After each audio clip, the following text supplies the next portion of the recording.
So the mission for this deep dive, I think, is to unpack his vision, which, as we'll see from a recent essay, has this optimistic streak, but balance that with the very serious safety work Anthropic is doing. And importantly, the criticisms, too. Yeah, that tension, it jumps right out. The huge potential on one side and these significant risks on the other. Exactly. And the sources you provided, these articles and analyses, they really try to tackle both sides of that coin for Amodei and Anthropic. So, okay, where should we kick this off to really understand it all? I think starting with Amodei's background makes sense, and how Anthropic actually came about. That context is, well, it's pretty crucial. Agreed. Yeah, what jumped out at me first was his scientific background. It's solid. Like, this isn't just a tech bro jumping on a trend. We're talking PhD, biophysics, Princeton, postdoc at Stanford, then VP of research at OpenAI. Serious credentials. And interestingly, the sources mention he had this reputation, even back then, for highlighting AI risks, maybe even being a bit gloomy about it sometimes. Yeah, I saw that gloomy comment, which makes his current position even more interesting. It really does. And Anthropic's founding story in 2021, it's quite telling, isn't it? How so? Well, it wasn't just, let's start another AI company. It stemmed from genuine concerns about OpenAI's direction. The feeling that maybe, just maybe, rapid development was starting to overshadow safety.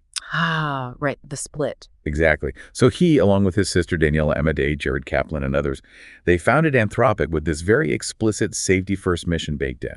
And the public benefit corporation structure reinforces that, presumably. It's meant to. Their stated goal is AI that's steerable, interpretable, predictable, and fundamentally aligned with human values. That's the core idea. Okay, so fast forward a bit to 2024.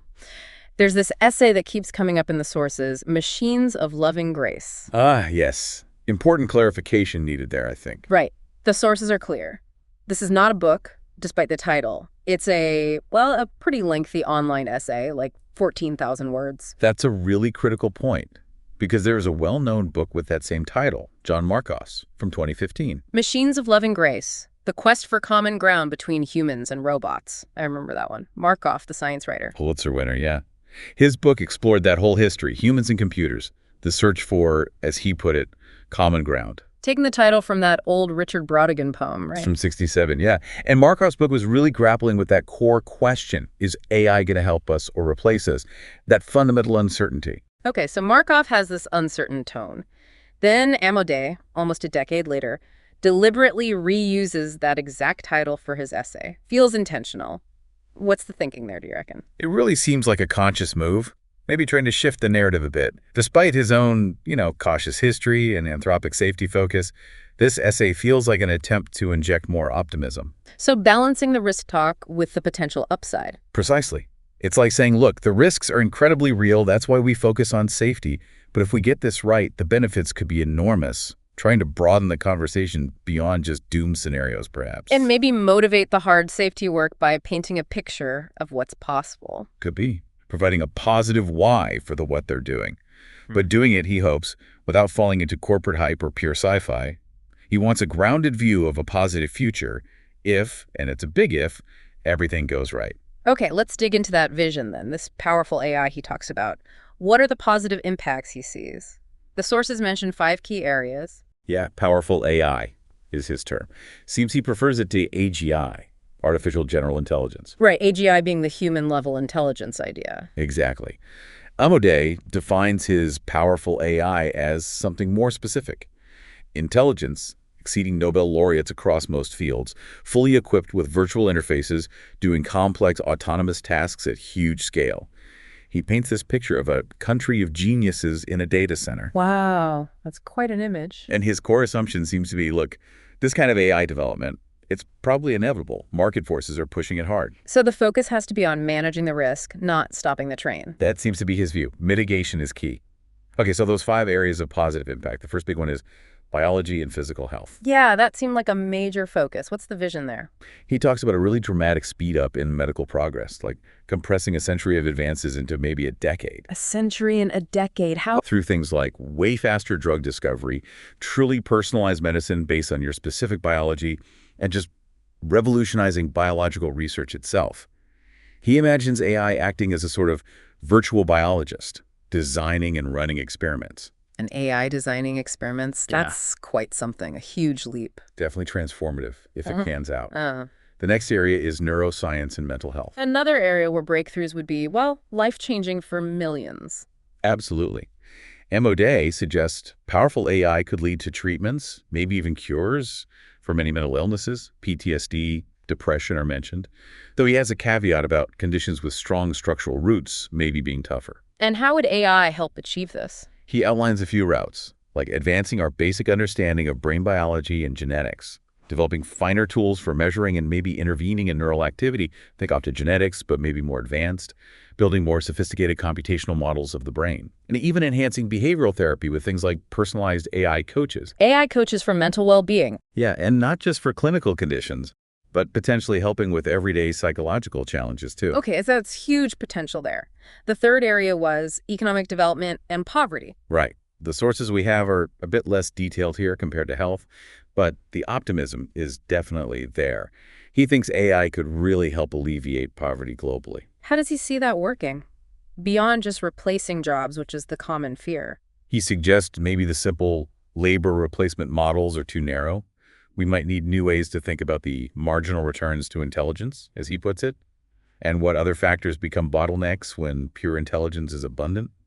The idea is AI could unlock new kinds of productivity and innovation, boosting opportunity. Interesting.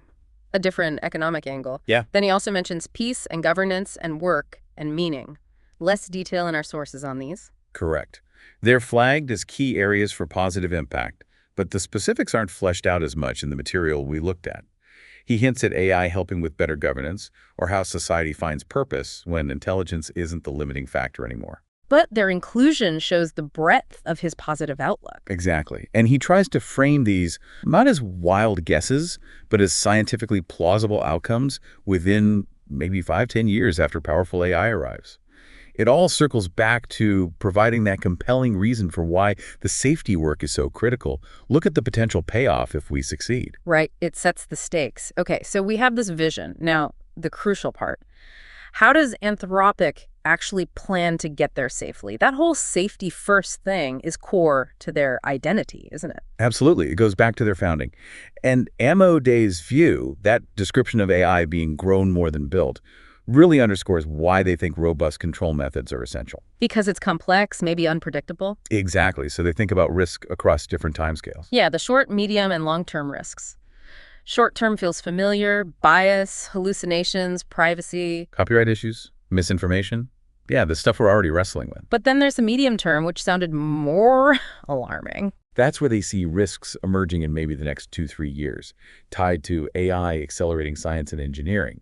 Great for progress, but also potentially for misuse. Like in cybersecurity, nuclear tech. Those, yes, and chemistry. But they seem particularly concerned about biology, the risk of AI making it easier to create bioweapons or other CBRN threats. CBRN, chemical, biological, radiological, nuclear. Right. And the sources note Anthropic's own internal tests have shown some early signs of models developing capabilities that could point in that direction. Nascent signs, but worrying. That is genuinely chilling. And then the long-term risks, loss of control, existential threats. The big ones. Loss of human control over autonomous AI, catastrophic mistakes, and yes, existential risk. The possibility that AI could pose a threat to humanity's future.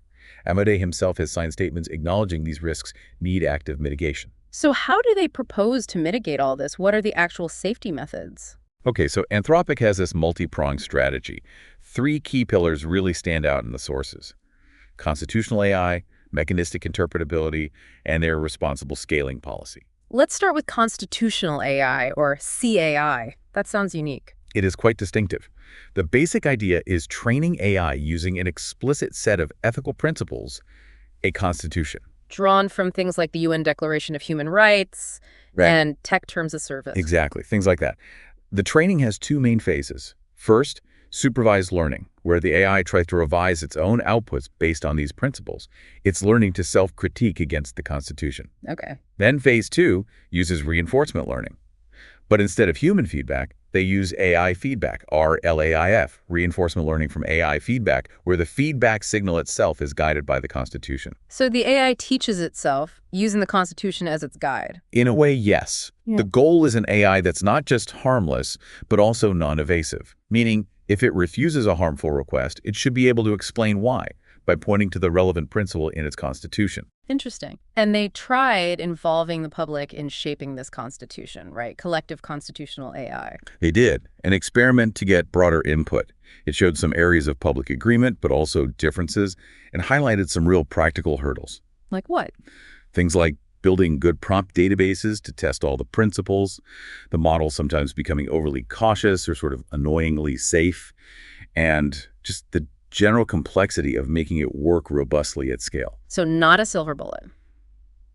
Okay, the second pillar was mechanistic interpretability, trying to look inside the black box. Exactly that. It's the scientific effort to understand the internal mechanisms of these huge neural networks.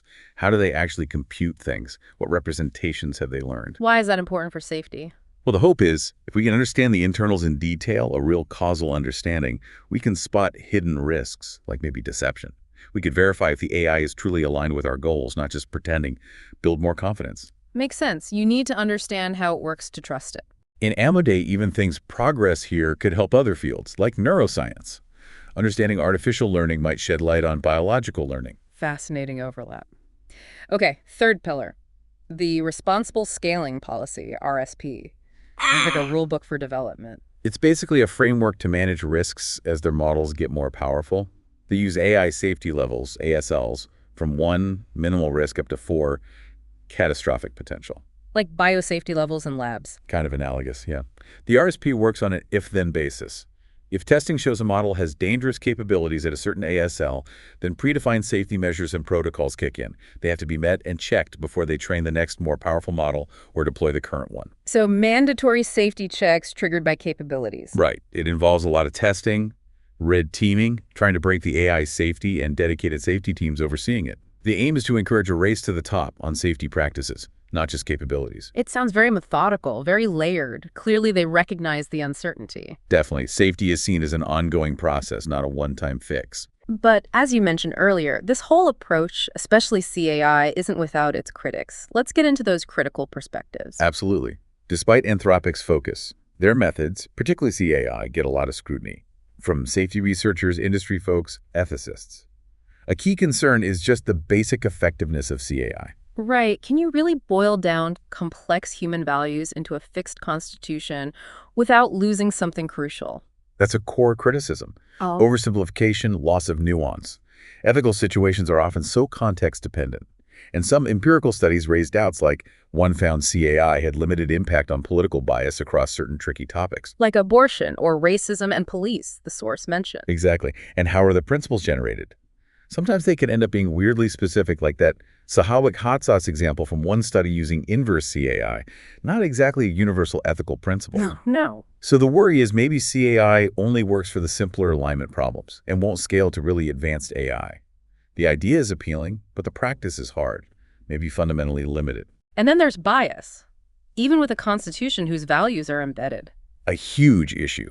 CAI doesn't magically solve bias. It could still creep in from the underlying model, the training data, or the constitution itself. Even with collective CAI, developers still curate the public input. The whose values question persists. It feels unavoidable almost. And there are practical scalability issues too. Anthropic admits implementing CAI well is hard, needs expertise. Creating good prompt databases is tough. Consistency is a question if different processes yield different constitutions. Plus, can't a smart AI just game the system? Follow the letter, not the spirit. That's a major concern with any rule-based approach. Loopholes, ambiguity, applying principles out of context leading to weird results, or an advanced AI deciding the rules are obstacles to its real goals and finding ways around them. It feels like a constant cat and mouse game. And some critics raise a deeper philosophical point. Should alignment even be about encoding human preferences, which can be flawed, or about finding more objective normative standards for AI roles? So maybe aiming higher than just mirroring our often messy preferences. That's the argument. Focus on what's normatively right for an AI in a given role. not just what humans currently prefer. Okay, so CAI faces real questions about effectiveness, bias, scalability, gaming, and even its philosophical basis.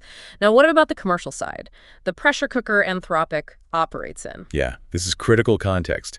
Anthropic's safety mission exists smack in the middle of this intense AI arms race, dominated by giants, Google, Microsoft, Amazon, Meta, with incredibly deep pockets. And Anthropic, while well-funded, doesn't have those kinds of resources. Comparatively, no.